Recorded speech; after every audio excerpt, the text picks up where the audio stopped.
उत्तर प्रदेश की पंचायती चुनाव टलने के लिए बन रहे हैं आसरा। क्या अब तक पिछड़े वर्ग के आरक्षण के लिए यहाँ पे आयोग का गठन ही नहीं हुआ और आपका इस बार उत्तर प्रदेश की जो पंचायती चुनाव है जो प्रधान का होता है वो क्या अभी टलने वाला है? जैसा कि 2026 के यहाँ पे अप्रैल तक कहीं ना कहीं एक डेट आंकड़ा है कि आपका अप्रैल में इलेक्शन होना है, लेकिन अब क्या यहाँ पे पंचायती चुनाव आपका टल जाएगा? क्या आपकी खबर है इस वीडियो में जानेंगे, लेकिन आपसे रिक्वेस्ट है चैनल को सब्सक्राइब जरूर करेगा।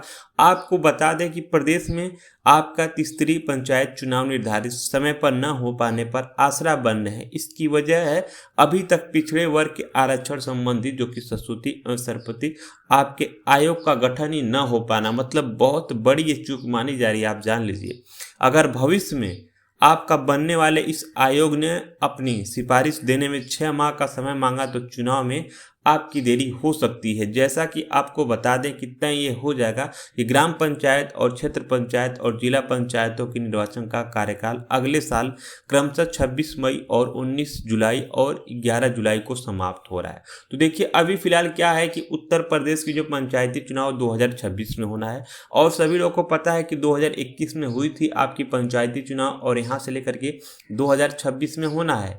तो अब जैसा कि आपको 2015 में जब हुई थी तो उसके बाद जब 2020 आया था तो उसमें दिक्कत होने के बाद यहाँ पर बढ़ा दी गई थी उन लोगों की चीज़ें डेट आपका, ठीक है। लेकिन अब यहाँ पे 2026 में जो है अप्रैल के महीने में होनी है, लेकिन यहाँ पे जो ये निसंदेह आ रहा है कहीं ना कहीं ओबीसी वाले का जो संगठन नहीं है इसके लिए यहाँ पे चक्कर में हो सकता है, ठीक है। लेकिन अब देखिए इसीलिए तृतीय पंचायत चुनाव अप्रैल मई में होने हैं, लेकिन उससे पहले यहाँ पे क्या करना होगा कि आप देखिए कि जो है नगर निकाय चुनाव की तरह ओबीसी आरक्षण भी फार्मूले को फाइनल करना होगा। इसके लिए समर्थित अन्य पिछड़ा वर्ग का आयोग का गठन करना बेहद ही जरूरी है। ये चीज़ें आपको बता दें क्योंकि देखिए पंचायती चुनाव में 6 माह का समय अब बचा हुआ है। आमतौर पर सूत्रों का कहना है कि आयोग को जिलों में जा करके अपनी रिपोर्टिंग तैयारी करनी होती है। जैसे कि इस समय शिक्षा मित्र जो लोग हैं जो 18+ हो चुके हैं उनकी वोटिंग के लिए वो लोग यहाँ पे कर रहे हैं, ठीक है। सबका यहाँ पे रिपोर्ट ले रहे हैं कितने लोग यहाँ पे बढ़े हैं। जैसा कि अभी आपको बता दें कि 6 माह का समय तो है, चुनाव में देरी की आशंका भी यहाँ पे हो सकती है क्योंकि हालांकि पंचायती राज विभाग के एक अधिकारी के नाम न प्रकाशित करने का आग्रह के साथ बताया गया है कि समर्थित आयोग प्रस्ताव शासन को भेज दिया गया है। अब अंतिम निर्णय तो देखिए होना ही है आपको, लेकिन बता दें कि देखिए 2026 में ही आपका इलेक्शन होगा। अगर यहाँ पे डिले अगर होता है इस चीज़ को लेकर के तो भी आपका नवंबर तक जाएगा, ठीक है। नवंबर जा सकता है भाई, 4-5-6 महीने डील होगा तो नवंबर दिसंबर आपका 2026 जाएगा, लेकिन तो आपका होना है। लेकिन जहाँ तक उम्मीद है कि नहीं के बराबर होगा क्योंकि ऐसी न्यूज़ जो है वो आती रहती है क्योंकि भाई जब है हर चीज़ तो वहाँ पे आगे पीछे होता है।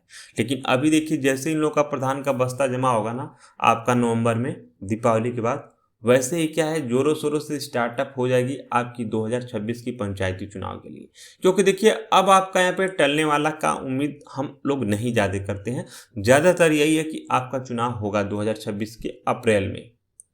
अब देखिए चरण में आपका अलग अलग पड़ेगा, लेकिन मई में जो है आपके प्रधान का जो पंचायत के हैं वो रिजल्ट आ जाएंगे। तो जैसा कि आपको मैंने बताया है कि आपका पंचायती चुनाव के लिए general, OBC, SC ST seat आती है, ठीक है। तो बहुत लोग को इसमें भी डाउट होता है कि कौन सी सीट आएगी। तो देखिए आपके गांव में जो जनसंख्या होती है उसी की निर्धारित पर आपकी सीटें आती हैं। जैसे कि जनरल लोग वहाँ पे 35% हैं कि 40% हैं कि 50% है, इसी हिसाब से ओबीसी और एससी एसटी। और पिछली बार 2021 में जो आपके यहाँ अगर मानिए ओबीसी सीट रहा है तो इस बार बदलेगा, कन्फर्म है।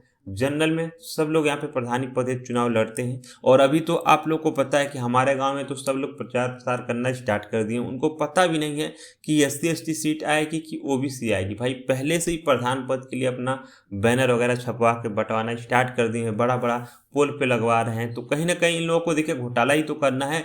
लेकिन इनको प्रधान बनने के बाद एक बार कहा जाए कि आप गांव में ये काम नहीं किए तो फिर ये अकड़ में आ जाते। भाई प्रधान हुए तो आप ठीक है, गांव के प्रधान है ना, तो आपको 2021 से और आपके यहाँ पे 2026 तक कितना विकास किया वो देखिए। जो भी आपके ग्राम सभा के प्रधान हैं तब उनको अगली बार इलेक्शन में वोट दीजिएगा, नहीं तो अगली बार नए प्रधान को आप लोग चुन लीजिएगा। ये चीज़ आप लोग को ध्यान देना है, क्योंकि मैं नेक्स्ट वीडियो लाने वाला हूँ आपको कैसे अपने प्रधान का पोल खोलना है, कैसे देखना है कि आपके प्रधान ने कितना घोटाला किया है आपके ग्राम सभा में, ताकि यहाँ से उनको समझ आ सके। क्योंकि देखिए प्रधान बन रहे तो गांव का विकास करिए, लाइट का, रोड का, हर चीज़ का, हर गरीब की समस्या सुनिए भाई। प्रधान तभी ना आप अगले साल भी 10 साल के लिए फिर रहेंगे 5 साल के बाद। लेकिन आप लोग जब प्रधान बनते हैं तो अपना घर का कोटा सारा चीज़ अपना ही बना लेते हैं, सब अपने ही फायदा सोचते हैं, तब अगली बार जनता भी यहाँ पे उनको हटा करके दूसरे को बनाएगी। तो मैं आपसे रिक्वेस्ट करूँगा शिक्षित प्रधान को बनाया जाए, ताकि वो आपके गांव को विकास के लिए सोचे एक बार। तो आप लोग अभी मेरा कमेंट करिए, राय अपनी, चैनल को सब्सक्राइब जरूर।